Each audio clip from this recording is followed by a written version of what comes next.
موضوع الدرس في قصة سيدنا يونس عليه السلام وما فيها من العبر، سورة والقلم، تفسير ابن كثير۔ الحمد لله رب العالمين، أعوذ بالله من الشيطان الرجيم، بسم الله الرحمن الرحيم، الحمد لله رب العالمين، والصلاة والسلام على أشرف الأنبياء وسيد المرسلين سيدنا محمد وعلى آله وصحابه أجمعين۔ اللهم صل على سيدنا محمد وعلى آل سيدنا محمد كما صليت على إبراهيم وعلى آل إبراهيم في العالمين إنك حميد مجيد۔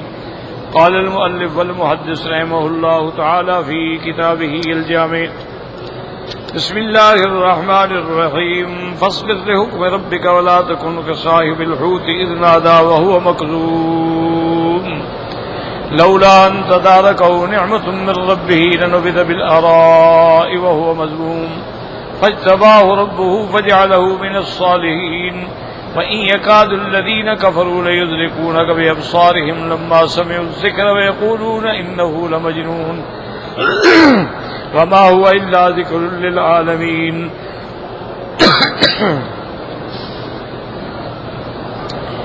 قال المؤلف المحدث أبي عيسى رحمه الله تعالى في كتابه إلى أن قال حديث سهل بن حنيف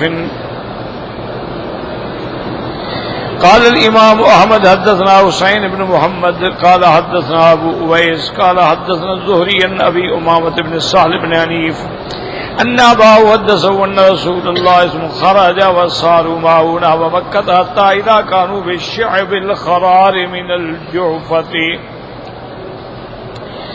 اب اس حدیث مبارک میں روایت ہے کہ حضور پاک صلی اللہ علیہ وسلم آپ سفر کے لیے نکلے اور صحابہ بھی آپ کے ساتھ تھے اور آپ مکہ شریف کی طرف آ رہے تھے۔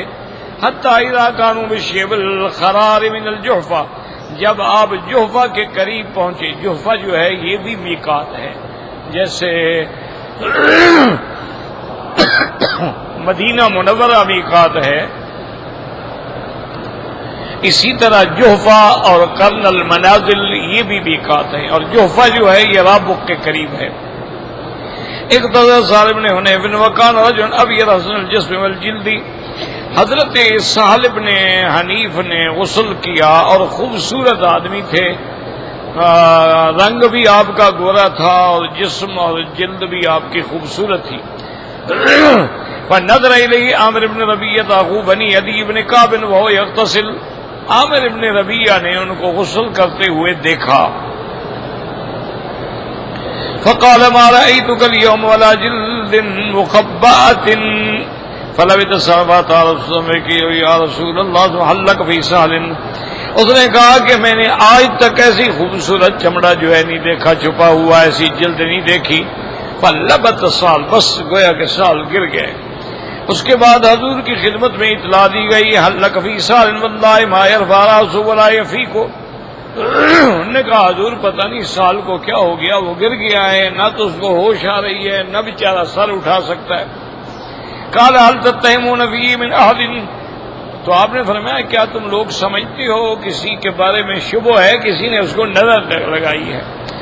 قالوا نظر الیہ عامر بن ربیعہ رسول اللہ صلی اللہ علیہ وسلم فتغیظ علیہ، انہوں نے کہا حضرت عامر ابن ربیعہ نے دیکھا تھا اور ایسی بات کی تھی، آپ نے فرمایا اس کو بلاؤ۔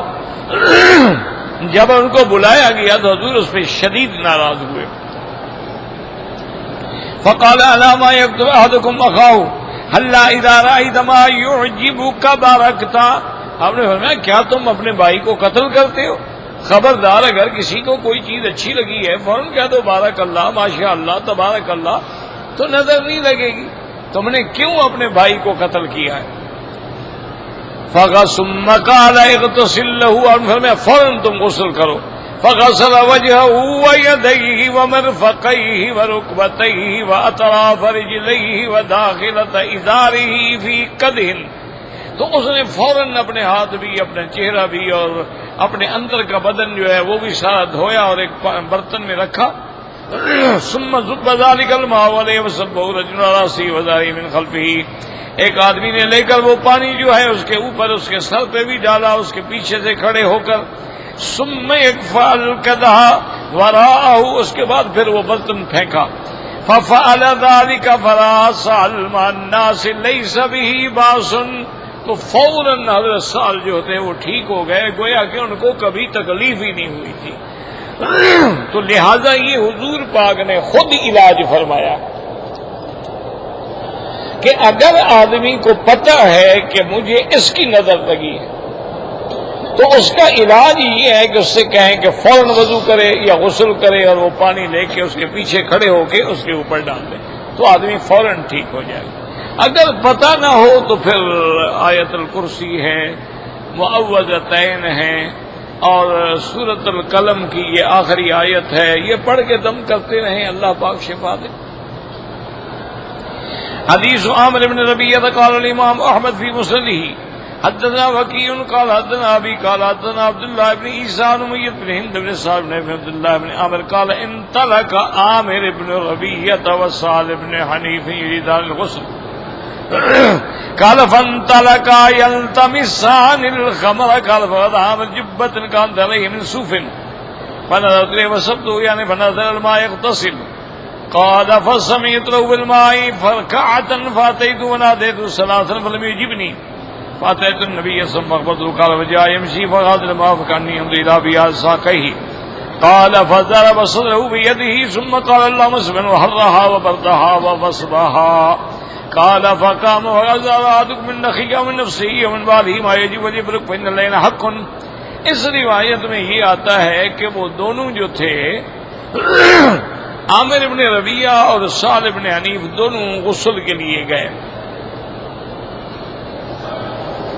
انہوں نے جب عامر نے اپنا لباس اتارا، اس نے جب دیکھا تو اس کی نظر اس کے پڑی تو بس اس کو نظر لگ گئی اور اس کی حالت یہ ہوگی وہ پانی میں گر گیا، تو اس کی اب آواز بھی نہیں آ رہی، وہ بول بھی نہیں رہا۔ تو میں حضور کی خدمت میں آیا تو میں نے کہا یا رسول اللہ ایسا واقعہ ہو گیا ہے، اب وہ بے ہوش پڑا ہے، نہ جواب دے سکتا ہے نہ بات کر سکتا ہے۔ تو سرکار دو عالم صلی اللہ علیہ وسلم تشریف لائے اور صحابی فرماتی ہیں آپ نے اپنی پنڈلیوں سے کپڑا اونچا کر کے پانی میں چلے گئے، وہ پانی میں گرا ہوا تھا نا بیچارہ، تو پانی میں چلے گئے اور اس کے بعد اس کے سینے پہ ہاتھ رکھا اور اس کے بعد آپ نے دعا فرمائی کہ اللہم اصرف عنہ حرہا وبردہا ووصبہا، کہ یا اللہ اس پر جو بھی اثر ہے، گرمی ہے، سردی ہے، عین ہے، دور فرما دے۔ تو اب وہ اٹھ کے کھڑا ہو گیا اور آپ نے فرمایا اذا رأى احدکم من نخیہ ومن نفسہ، بھائی تم اپنے آپ کو بھی دیکھو، یا اپنی اولاد کو بھی نظر لگ جاتی ہے، اپنے عزیزوں کو بھی نظر لگ جاتی ہے، تو اگر کوئی چیز اچھی نظر آئے فوراً کہہ دو بارک اللہ، بس کبھی نظر نہیں لگے گی۔ اور آپ نے فرمایا کہ ان العین حق، نظر جو ہے یہ حق ہے، نظر لگتی ہے اور نقصان ہوتا ہے۔ حدیث جابر قال الحافظ ابو بکر البزار فی مسندہ حدثنا محمد بن عامر قال حدثنا ابو داود قال حدثنا طالب بن حبیب بن عمرو بن سعد الانصاری وقال ابن زجی حمزہ رضی اللہ تعالی عنہ حدثني عبد الرحمن بن جابر بن الله نبی قال قال اکثر من يموت من امتی بعد کتاب اللہ وقضائه وقدره بالانفس قال البزار یعنی العین۔ اس حدیث پاک میں آیا حضور پاک صلی اللہ علیہ وسلم نے فرمایا کہ میری امت میں سے جو اللہ کی قضاء و قدر کی موت ہے وہ تو برحق ہے، لیکن اکثر میری امت کے لوگ جو ہیں وہ نظر بد کی وجہ سے بھی مر جائیں گے، کہ لوگ نظر لگاتے ہیں، بارک اللہ نہیں کہتے، ماشاء اللہ نہیں کہتے، تو آدمی ہلاک ہو جاتا ہے۔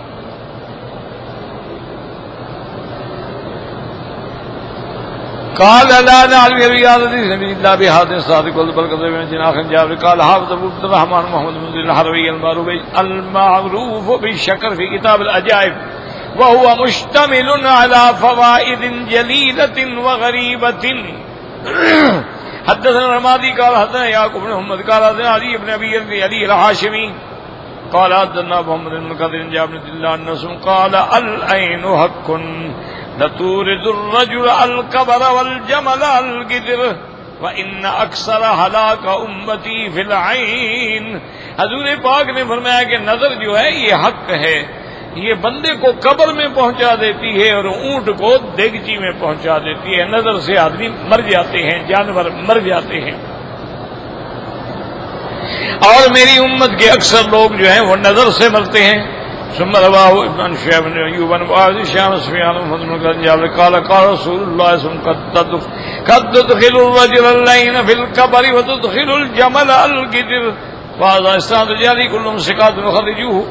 حديث عبد الله بن قال امام عبد حدثنا قتيبة قال رشيدين بن سعد عن الحضر بن صوبان شام نبي رقية عبد الله بن عمرو قال قال رسول الله ادوا ولا طرد ولا حمد ولا حسد والعين حق. حضور پاک صلی اللہ علیہ وسلم نے فرمایا کوئی چیز تجاوز نہیں کر سکتی.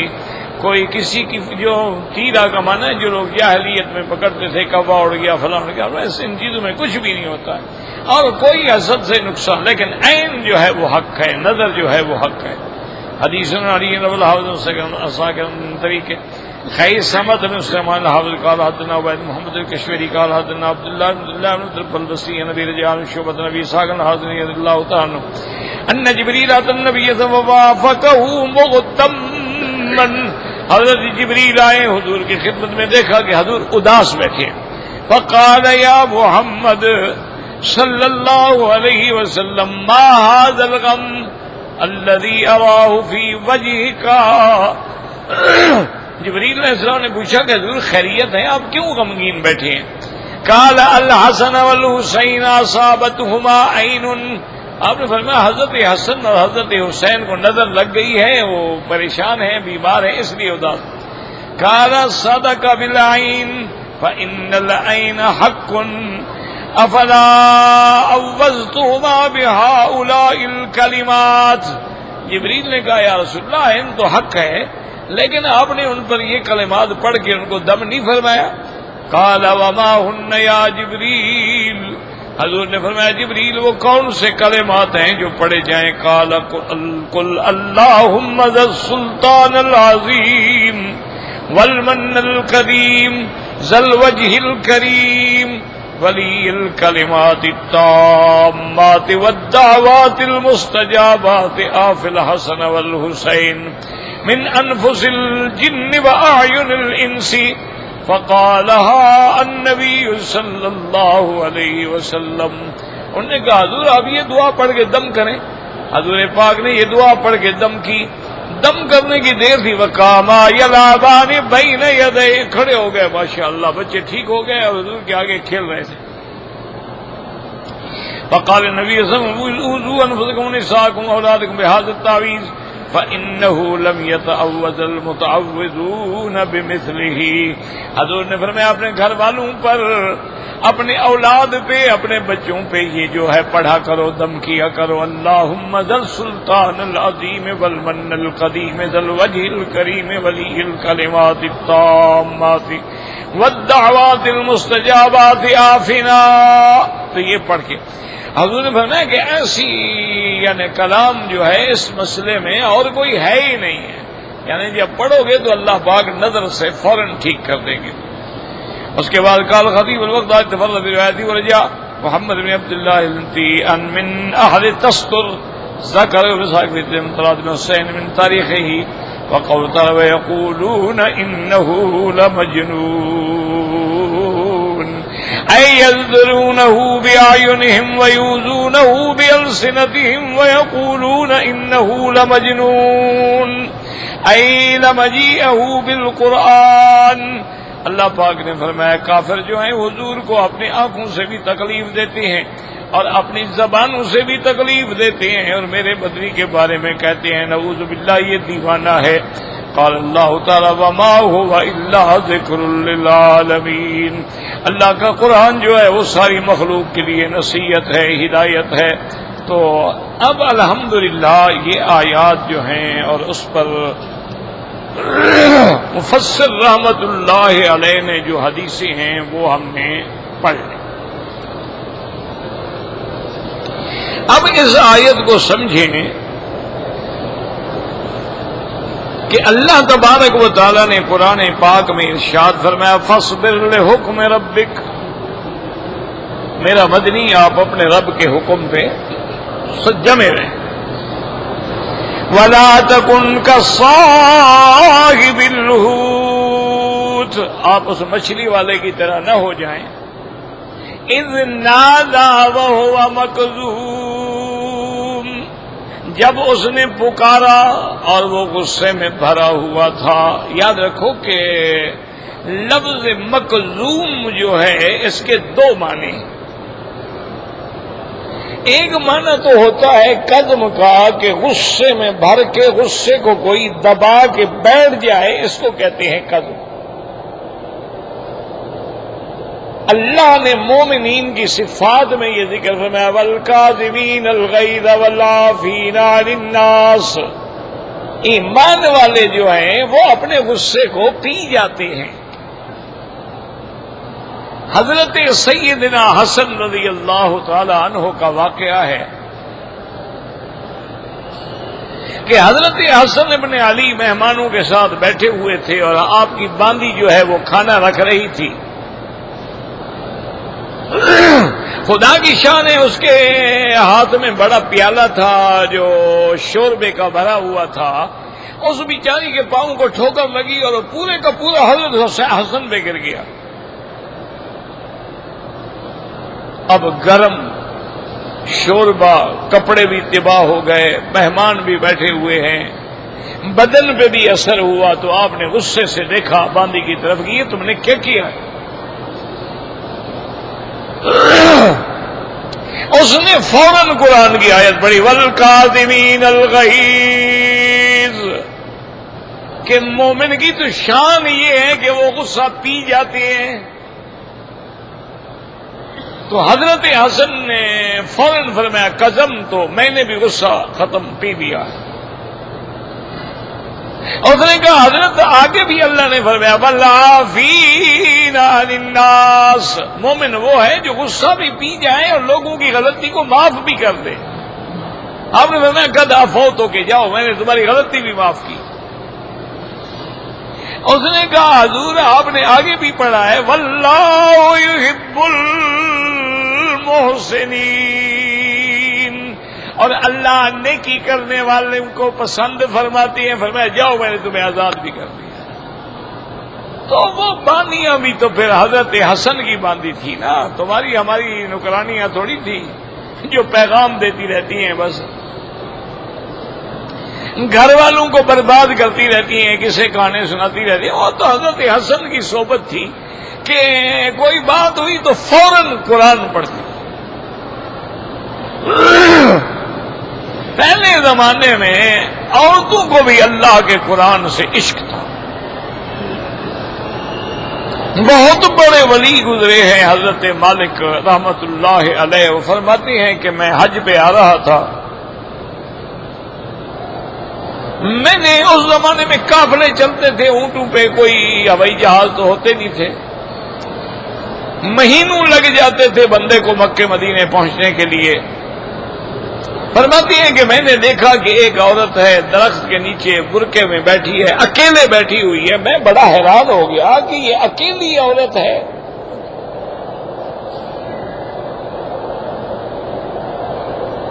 میں جب گیا تو سلام کیا میں نے،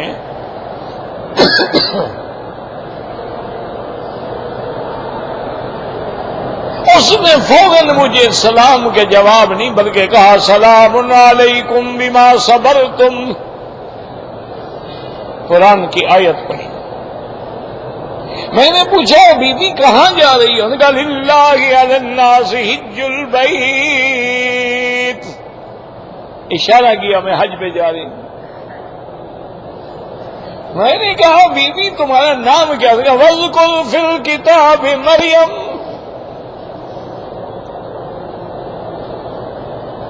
میں نے کہا بی بی تمہاری کیا اولاد ہے؟ فرمایا الحمدللہ الذی وہب لی علی الکبر اسماعیل و اسحاق۔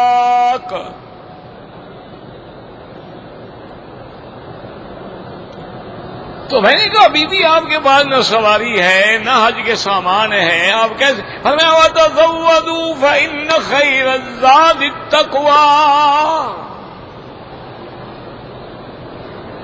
تو حضرت فرماتے ہیں میں حیران ہو گیا، پھر میں نے اس کو اپنے سفر میں ساتھ رکھا، سارے راستے میں اس نے کوئی بات نہیں کی الا قرآن کی آیت پڑھی،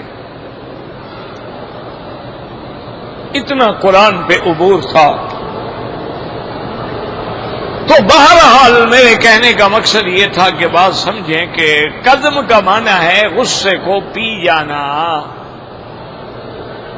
تو ایک ترجمہ یہ ہے کہ حضرت یونس علیہ السلام کو قوم پہ بڑا غصہ آیا کہ میری بات نہیں مانتے، میں نے عذاب سے بھی ڈرایا، میری بات پر کوئی اثر، تو غصے میں بھرے ہوئے چلے گئے۔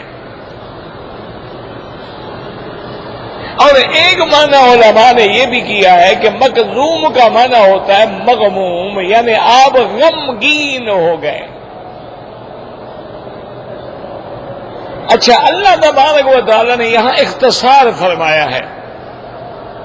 قرآن میں کسی جگہ تفصیل ہوتی ہے، کسی جگہ اجمال ہوتا ہے۔ یہاں لا تکن کو صاحب الحوت ہے، اور دوسری جگہ وَظَنُّونَ إِذ ذَّهَبَ مُغَاضِبًا فَظَنَّ أَن لَّن نَّقْدِرَ عَلَيْهِ فَنَادَىٰ فِي الظُّلُمَاتِ أَن لَّا إِلَٰهَ إِلَّا أَنتَ سُبْحَانَكَ إِنِّي كُنتُ مِنَ الظَّالِمِينَ۔ وہاں الگ تفصیل۔ آگے اللہ نے فرمایا کہ لولا ان تدارکہ نعمت من ربہ، اگر اللہ کی رحمت نہ ہوتی، اگر اللہ کی نعمت نہ ہوتی تو اس کو میدان میں پھینک دیا جاتا، نعوذ باللہ، بڑی مذموم حالت میں۔ لنبذ بالعراء، عراء کہتے ہیں دریا کے بعد جو کچا ہوتا ہے نا علاقہ ہوتا ہے، اس کہتے ہیں عراء۔ وہو مذموم، مذموم مانے یعنی لوگ اس کی مذمت کرتے ہیں، لیکن چونکہ اللہ کی نعمت آ گئی تو لہذا اس سے بچ گئے۔ اللہ نے مچھلی کو حکم دے دیا کہ ان کو سمندر دریا کے کنارے پہ باہر جا کے نکالے، اور پھر وہی اللہ نے انتظام بھی فرما دیا کہ فوراً کدو کی بیلیں اور آپ کے لیے سائے کا انتظام بھی ہو گیا، اور آپ کے لیے کھانے کا انتظام بھی ہو گیا۔ تو اللہ فرماتے ہیں یہ میرے یونس کی اس دعا اور تسبیحات کی برکت ہے، اگر وہ مجھے نہ پکارتے اور میری تسبیح کرنے والا نہ ہوتا تو قیامت تک مچھلی کے پیٹ میں رہتا۔ فلولا انه كان من المسبحين للبث في بطنه الى يوم يبعثون۔ لیکن اللہ تبارک و تعالیٰ کو پکارا، اللہ نے ان کی فریاد سن لی، اللہ نے ان کی دعا منظور فرما دی اور ان کو نکال دیا، حفاظت بھی کی، ان کی جان کی حفاظت بھی فرمائی۔ اچھا، اب یہاں لفظ آتا ہے فَاجْتَبَاهُ رَبُّهُ، اللہ نے ان کو چن لیا۔ اس سے بعد علماء کو یہ مغالطہ لگا ہے کہ جب وہ واقعہ ہوا تھا اس وقت وہ نبی نہیں تھے، اس واقعے کے بعد اللہ نے ان کو چنا ہے، پھر آپ کو نبوت ملی ہے۔ لیکن یہ قول درست نہیں ہے، صحیح بات یہ ہے وہ پہلے بھی نبی تھے، اپنی قوم کو انہوں نے عذاب کے لیے ڈرایا کہ 3 دن کے بعد تم پر عذاب نازل ہونے والا ہے، لیکن اس امتحان میں آنے کے بعد نبوت تو ختم نہیں ہو گئی تھی، لیکن اللہ نے ان کو پھر بھی اپنے اسی وظیفے کے لیے دوبارہ چن لیا، پہلے بھی نبی تھے پھر بھی نبی تھے۔ وَأَرْسَلْنَاهُ إِلَىٰ مِائَةِ أَلْفٍ أَوْ يَزِيدُونَ، اللہ نے ان کو ایک ایسی قوم کے پاس بھیجا جن کی آبادی اس زمانے میں 100,000 یعنی 1 لاکھ یا کچھ زیادہ تھی۔ فَجَعَلَهُ مِنَ الصَّالِحِينَ، یاد رکھو صالحین کا لفظ جو ہے، اب صالح معنی نیک، تو صالح تو ہر آدمی بھی ہو سکتا ہے، لیکن صلاح کے مرتبے ہیں، سب سے اونچا مرتبہ جو ہے وہ پیغمبروں کا ہوتا ہے، اس لیے فرمایا فَجَعَلَهُ مِنَ الصَّالِحِينَ۔ جیسے پیغمبر نے دعا کی تھی کہ رب ہب لی، مجھے اولاد بھی عطا فرمائے، وَاجْعَلْنِی مِنْ عِبَادِکَ الصَّالِحِینَ، اور مجھے اپنے صالحین بندوں میں بھی شامل فرمائیں۔ تو یاد رکھیں جیسے تقوی کے مدارج ہیں، اسی طرح صلاح کے بھی مراتب ہیں، اور سب سے اونچا مرتبہ جو ہے وہ اللہ کے انبیاء اور پیغمبروں کا ہوتا ہے۔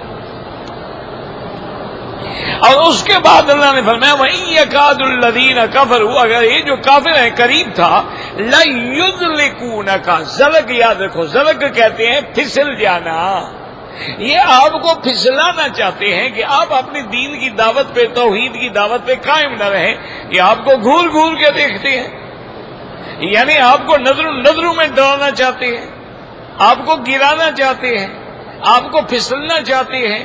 تو ایک ترجمہ یہ کیا گیا، اور بعض علماء نے فرمایا یہ آپ کو نظر لگانا چاہتے ہیں، اور انہوں نے بڑا زور لگایا ہے کہ آپ کو نظر لگائیں، لیکن جس کی اللہ حفاظت فرمائے اس کو کون نقصان دے سکتا ہے؟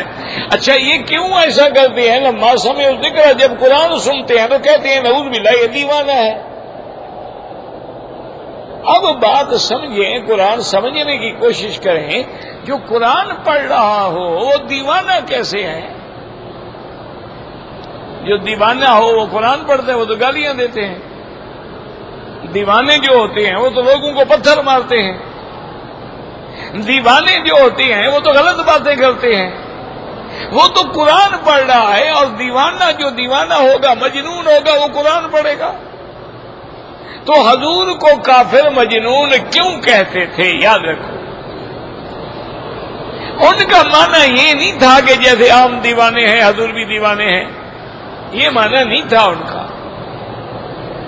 وہ کوئی پاگل تھے، جانتے تھے کہ حضور جیسا صاف رہنے والا آدمی، پاک لباس پہننے والے، پاک صورت، نیک سیرت، نیک صورت، اور پھر آپ کی زبان سے ہر وقت پھول جھڑتے ہیں، آپ کی زبان سے اللہ تبارک و تعالیٰ کا کلام جاری ہوتا ہے، آپ وحی آتی ہے تو بولتے ہیں، اور آپ کی زبان سے وہ مشکلات جو پوری دنیا کے فلسفی حل نہیں کر سکے وہ محمد عربی حل فرما دیتے ہیں، وہ مجنون کیسے ہو سکتے ہیں؟ ان کا مجنون کہنے کا مقصد جو تھا وہ یہ تھا کہ بھئی جیسے کوئی دیوانہ آدمی باتیں کرتا ہے نا، اس کی حقیقت کوئی نہیں ہوتی۔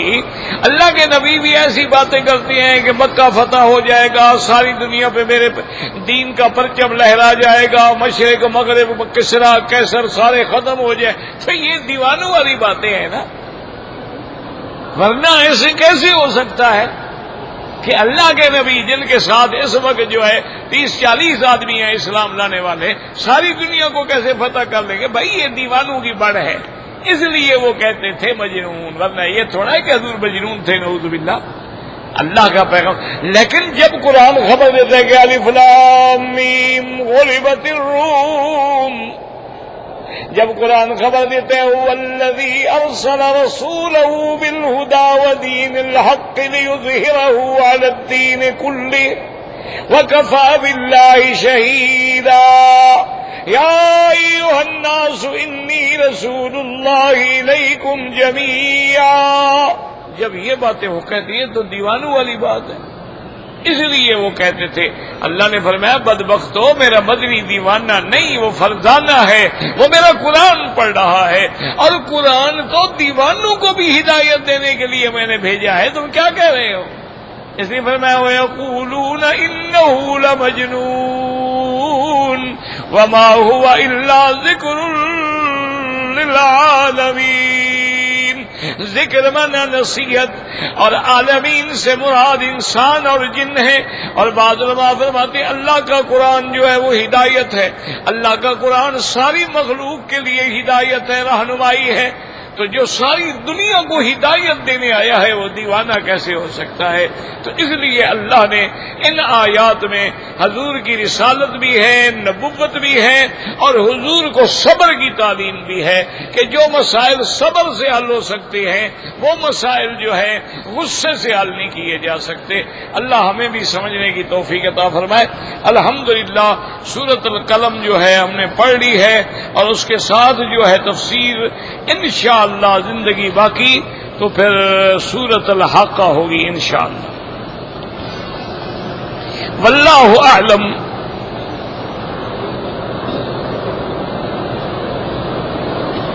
کہتے تھے کہ ہم آپ کے پاس سیکھنے کے لیے بیٹھتے ہیں، ابھی کبھی کبھی آپ پورا جواب میں پڑھنے بیٹھوں تو انشاءاللہ کل جواب دوں گا، پھر اگر آپ کو پورا جواب چاہیے تو پورا ٹائم آ کے میرے پاس بیٹھے عشاء کے بعد. آپ بھی تو جان چھڑواتے ہیں نا. اس وقت پوچھتے ہیں کہ میں وضو کے لیے جاؤں جی مسئلہ ہے, وہ جی مسئلہ, مجھے اپنا مسئلہ ہے, اس کو اپنا مسئلہ ہے. عجیب بات ہے.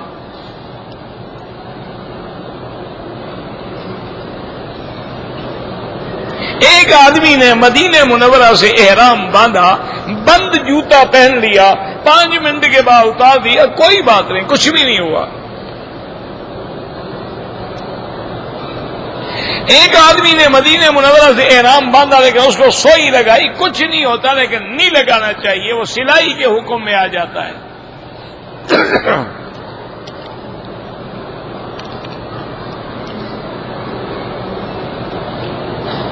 ان بوڑھوں کی جوانی اندھی سے تقلید ختم کر دیا. کس نے ختم کر دیا؟ یہ تو جناب ختم ہو نہیں سکتا. بندہ پیدا ہوتا ہے تو ابا ابا اما اما اس کی تقلید کرتا ہے. تھوڑا آگے آتا ہے مدرسے میں استاد کی تقلید کرتا ہے. اس کے بعد جب عقل آ جاتی ہے تو پھر اپنے اپنے پیشے میں جو ڈاکٹر ہے وہ انگریزوں کی تقلید کر رہا ہے, ان کے نسخے پہ چلتا ہے نا. تم اس کے نسخے پہ چلتے ہو, تم اس کی تقلید کر رہے ہو. تقلید سے تو کوئی نکل ہی نہیں سکتا, سوال ہی پیدا نہیں ہوتا. اسی لیے قیامت میں کافر بھی یہی کہیں گے قالوا لو كنا نسمع او ناقل, یا ہم تقلید کرتے کسی کی بات سن کے مان لیتے, یا پھر ہمیں اللہ اتنا عقل دیتا کہ ہم اجتہاد کر کے دین سمجھ لیتے.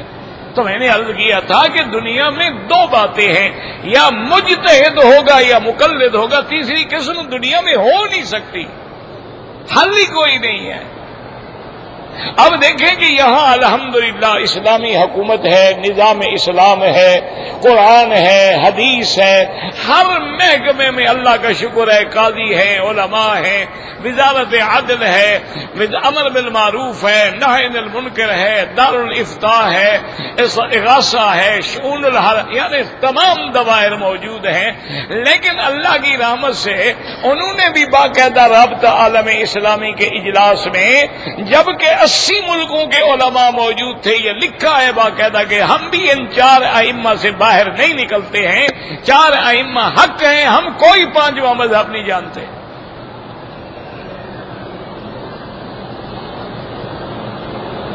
پان کھانا, سگریٹ کھانا سب مکروہات میں ہیں.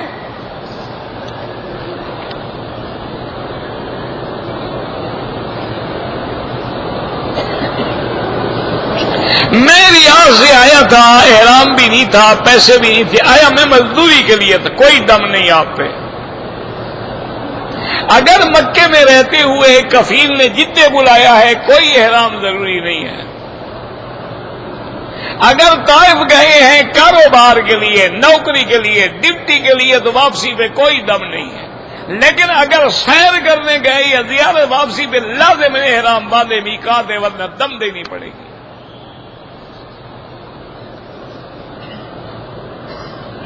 اگر عمرہ کرنے کے بعد تھوڑے تھوڑے ٹک لگائے ہیں تو ایک بکری دم پڑ گئی, بال بھی کٹواؤ اور دم بھی ادا کرو.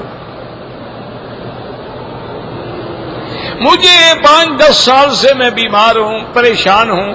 پریشانیوں کا علاج جو ہے نا میرا بھائی, یہی جو ہم پڑھ رہے ہیں آیت کریمہ لا الہ الا انت سبحانک انی کنت من الظالمین, یہ زیادہ سے زیادہ پڑھو اور اللہ سے دعا مانگا کرو.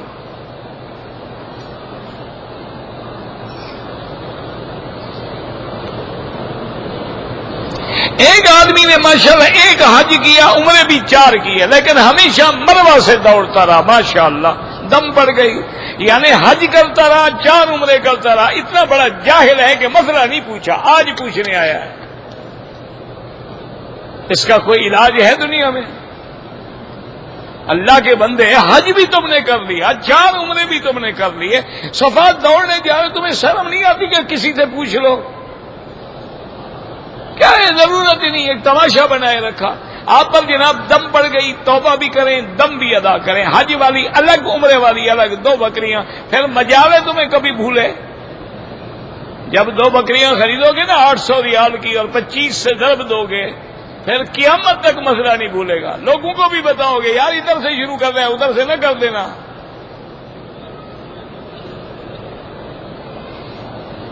حج کا الگ 4 عمروں کا ایک. اگر ہم جنازے میں آئے مثلا 2 تکبیریں ہو گئیں بالکل مل جائے. جب امام سلام پھیر لے تو جلدی سے اللہ اکبر السلام علیکم. لیکن وہ جلدی کہیں یہ نہ ہو کہ جنازہ پہنچ جائے قبرستان آپ کھڑے ہوئے ہیں اللہ اکبر کر رہے ہیں. میت رکھی ہوگی تو جنازہ ہوگا نا. جیسے ہمارے لوگ نیت کرتے ہیں نا ماشاءاللہ امام 1 رکعت پڑھا لیتے ہیں ابھی کھڑے ہوتے ہیں 4 رکعت نماز عشاء برائے خدا منہ طرف قبلہ شریف کے بوقت 7:15 بجے پیچھے اس امام کے بروز منگل اللہ اکبر. امام فاتحہ پڑھ لیتے یہ بدبخت نیت کر رہا ہے. اس کا کوئی علاج ہے؟ پھر کہتے ہیں مکی صاحب ناراض ہو جاتے. ناراض نہ ہوں کیا کروں یعنی لاتوں کے بھوت جو ہیں باتوں سے تو نہیں سمجھتے نا. میرا بھائی دیکھو ہم عشاء کی نماز کے لیے بیٹھے بس یہی نیت ہے کہ ہم کس نماز کے لیے بیٹھے عشاء کے لیے. بس نیت کا معنی یہی ہوتا ہے اللہ اکبر بس بات ختم ہو گئی. بینک اسلامی میں اگر ہم سیونگ اکاؤنٹ کھلوائیں بینک اسلامی میں تو سیونگ اکاؤنٹ ہوتے ہی نہیں ہے. وہ تو نظام ہے مزاربت مشارکت اور مرابحت کا. اس سے وہ تمہارے پیسے کو کاروبار میں ڈالیں گے.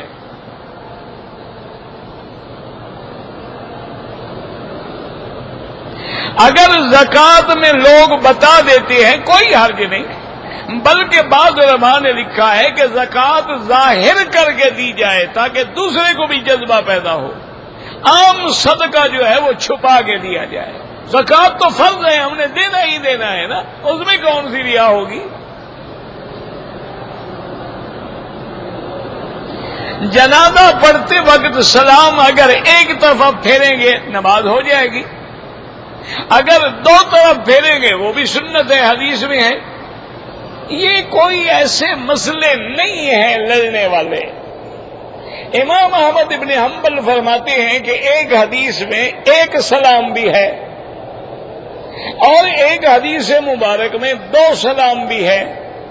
تو امام احمد ابن حنبل رحمت اللہ علیہ کی فقہ نے اجتہاد نے یہ فیصلہ کیا کہ بھی جنازے میں ایک حدیث پہ عمل کر لو 1 سلام والی پہ اور باقی نمازوں پہ 2 سلام والی حدیث پہ عمل کر لو تاکہ دونوں حدیثوں پہ عمل ہو جائے. امام ابو حنیفہ فرماتے ہیں کہ جناب 2 سلام کہیں گے تو ثواب زیادہ ہوگا یا کم ہوگا؟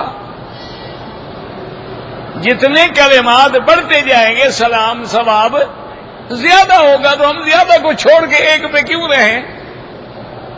یا تو 2 سلام والی حدیث ہی نہ ہو پھر تو آدمی 1 پہ عمل کرے. لیکن یہ افضل اولا کی باتیں ہیں. دونوں کی نماز ٹھیک ہے انشاءاللہ.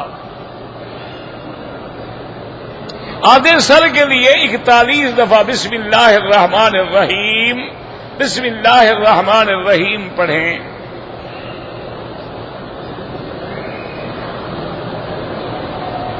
ہم لوگ جو ہیں سال گزارا ہم لوگ سمجھ نہیں آئے کیا لکھا ہے آپ نے.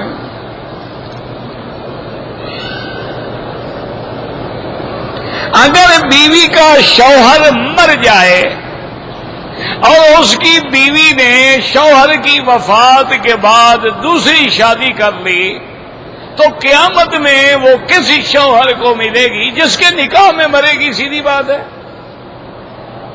جس کے نکاح میں مرے گی اسی کو ملے گی.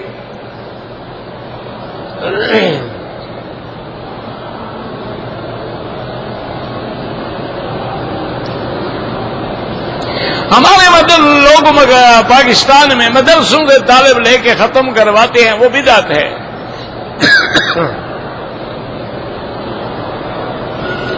اپنے بچوں یا بچیوں کو دنیاوی تعلیم دینا بالکل جائز ہے لیکن لڑکیوں کو لڑکیوں کے مدرسے میں پڑھائیں لڑکوں کو لڑکوں کے مدرسے میں پڑھائیں. مخلوط تعلیم جہاں ہو وہاں ہرگز نہ پڑھائیں ورنہ جہاں آگ بھی ہو کپاس بھی ہو یہ ناممکن ہے کہ آگ نہ لگے.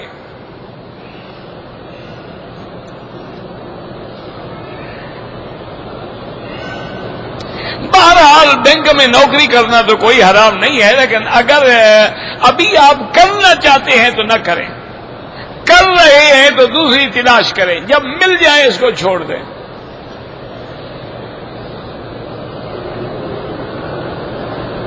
کہتے ہیں جی کہ بہت سارے دینی مدارس نے سفیر مقرر کیے ہیں جو دنیا میں جا کے چندے کرتے ہیں، تو مدرسے کیسے چلیں اگر جناب سفیر نہ ہوں؟ اچھا ویسے خدا کی شان ہے، اعتراض وہ کرتا ہے جس نے کبھی دھیلا بھی نہ دیا، قسم کھائے تم نے کتنے پیسے دیے مدرسے کو؟ جو دے گا وہ اعتراض کیوں کرے گا؟ ہمیشہ وہ اعتراض کرتا ہے جو آدمی کبھی 1 ریال بھی نہیں دے گا مدرسے کو۔ مدرسے کے سفیر نہ ہوں تو کون چندہ دے گا ان کو؟ لوگ خواب دیکھیں گے کہ فلاں جگہ مدرسہ ہے۔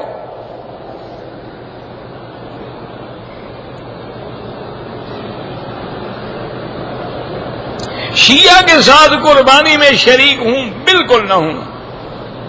اگر کوئی آدمی امام بدعتی ہے اس کے پیچھے نماز نہیں ہوتی۔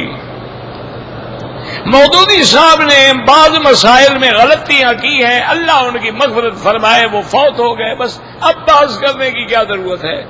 یزید کے بارے میں ہمیں زبان کھولنی ہی نہیں چاہیے، اس معاملے کو اللہ کے سپرد کر دیں۔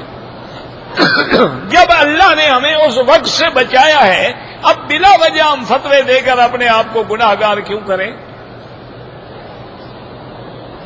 موبائل کیمرے سے تصویر لینا بھی حرام ہے۔ کہتے ہیں جی کہ امام کی اتباع، بالکل اتباع واجب ہے، اس میں کوئی شک ہے؟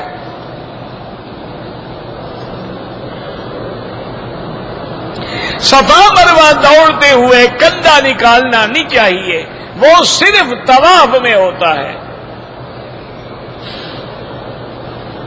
اگر ایک آدمی پہ دم پڑ گئی ہے، ابھی پیسے نہیں ہیں، اپنے ملک سے جا کے پیسے بھیج کے دم کروا دے،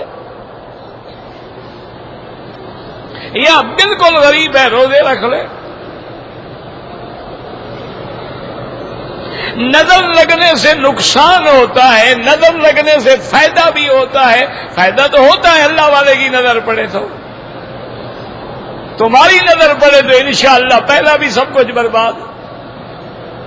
اللہ والے کی نظر پڑے گی تو اس کے راز صاف ظاہر ہے کہ ہدایت ملے گی، راستہ ملے گا۔ اس کے لیے نگاہ مرد مومن سے بدل جاتی ہیں تقدیریں، جو ہو ذوق یقین پیدا تو کٹ جاتی ہیں زنجیریں۔ یہ نظر کا ہی کمال تھا نا کہ حضور کو جس نے دیکھا کلمہ پڑھ لیا۔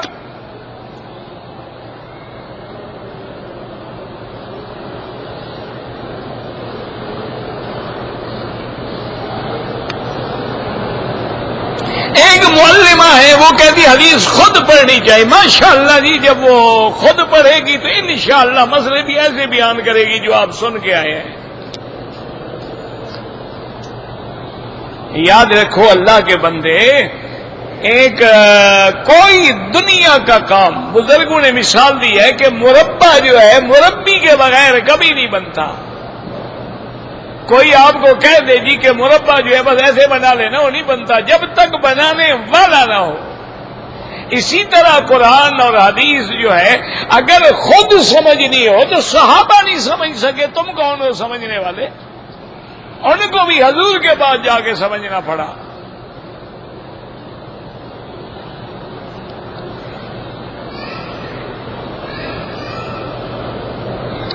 ایک نماز حضور سے قضا ہوئی تھی تو قضا کرنا سنت ہے؟ بالکل سنت نہیں ہے، قضا پڑھنا سنت ہے اگر ہو جائے۔ کچھ سمجھا بھی کرو نا خدا کے لیے۔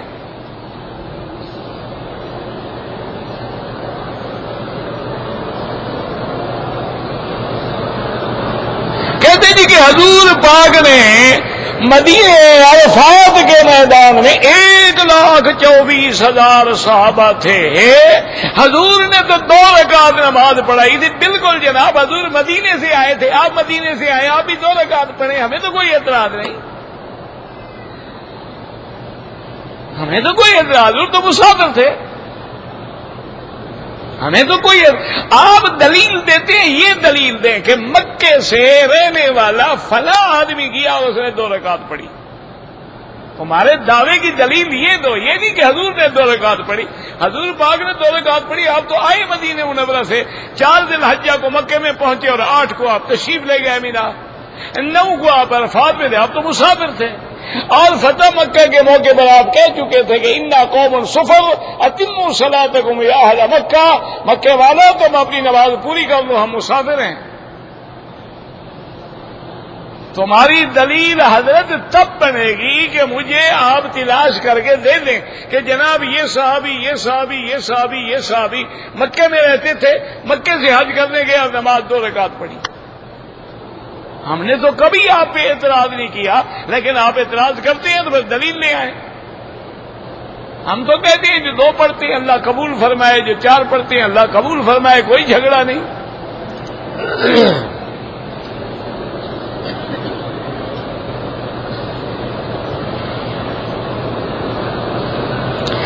میرے آدمی ایک نماز پڑھ رہا تھا، سلام پھیرنے کے لیے آگے جھکا، پھر سلام کیا. یہ اس سے پوچھا مجھے کیا پتا،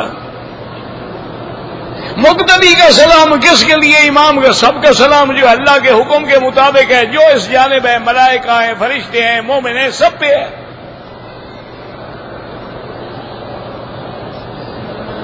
تین رکعت وتر جو ہے وہ تو آیا ہے کہ صلاۃ المغرب جو ہے آپ نے فرمایا یہ وتر النہار ہے اور وہ وتر اللیل ہے، باقاعدہ حدیث میں ہے، اس کو بھی وتر کہا گیا ہے.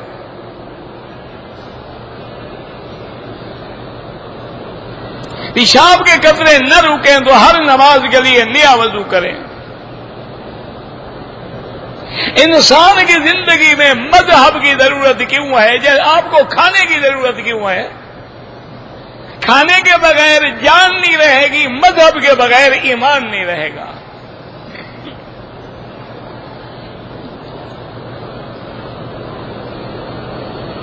جو لوگ قرآن اٹھا کے جھوٹی قسم خدا کو جواب دیں گے. یونس علیہ السلام کس سمندر میں تھے؟ میں کون کے ساتھ تھا؟ نہیں، میں ان کے ساتھ کیا تھا. نینوا کا علاقہ تھا جو وہاں جو دریا ہوگا اس میں ڈالے گئے، اس علاقے کا نام نینوا تھا. یونس علیہ السلام جس شہر میں رہتے اس جگہ کا نام نینوا تھا. جغرافیہ اٹھا کے دیکھ لو کہ نینوا کہاں ہے.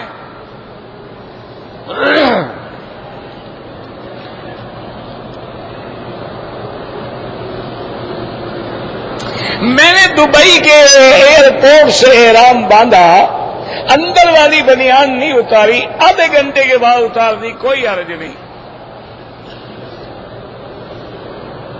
آج کل لوگ ٹوپی نہیں پہنتے سر پہ، اللہ ہدایت دے اور ہم کیا کہہ سکتے ہیں. بہرحال خدا نے کپڑا نہیں دیا ہے، غریب ہو تو بغیر ٹوپی کے بھی نماز جائز ہے. اگر ہے اور نہیں پہنتے ہو تو خلاف سنت ہے. حضور پاک نے کبھی بغیر ٹوپی کے نماز نہیں پڑھی.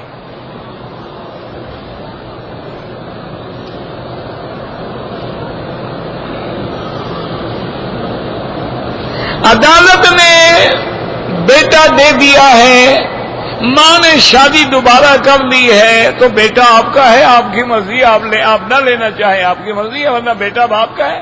جب بڑا ہو، جب تک چھوٹا ہے ماں کے پاس رہے گا.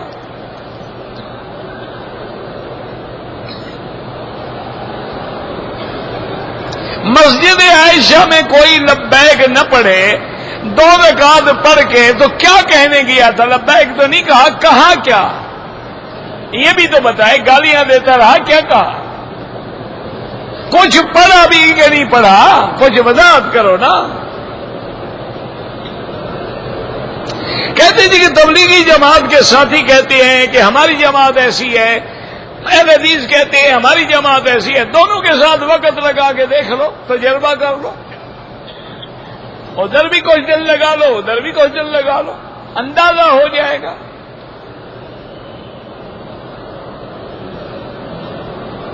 اگر ہم میقات سے باہر جائیں، دوبارہ اندر آئیں، دوبارہ عمرہ کرنا پڑے گا.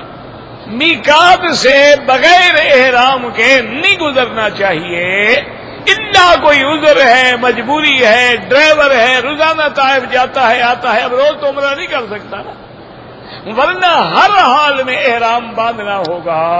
واللہ اعلم. اللهم صل على سيدنا محمد وعلى آل سيدنا محمد وبارك وسلم. یا اللہ یا اللہ یا اللہ یا رحمان یا رحیم یا حی یا قیوم یا ذی الجلال والاکرام، یا الہنا الہ کل شیء الہا واحدا لا الہ الا انت، اللہم انت المیسر لکل عسیر وانت علی کل شیء قدیر. اللہم یسر امورنا وامور اولادنا اخواننا اصحابنا وامور من اوصانا واستوصانا وامور المسلمین. اللهم اشفنا واشف مرضانا ومرضى من اوصانا واستوصانا ومرضى المسلمين. اللهم اشفنا واشف مرضانا وارحم موتانا واستجب دعاءنا ولا تخيب رجاءنا برحمتك يا ارحم الراحمين. ربنا آتنا في الدنيا حسنة وفي الآخرة حسنة وقنا عذاب النار. صلى الله تعالى على خير خلقه سيدنا محمد وعلى آله وصحبه أجمعين. اللهم صل على سيدنا محمد وعلى آل سيدنا محمد كما صليت على إبراهيم وعلى آل إبراهيم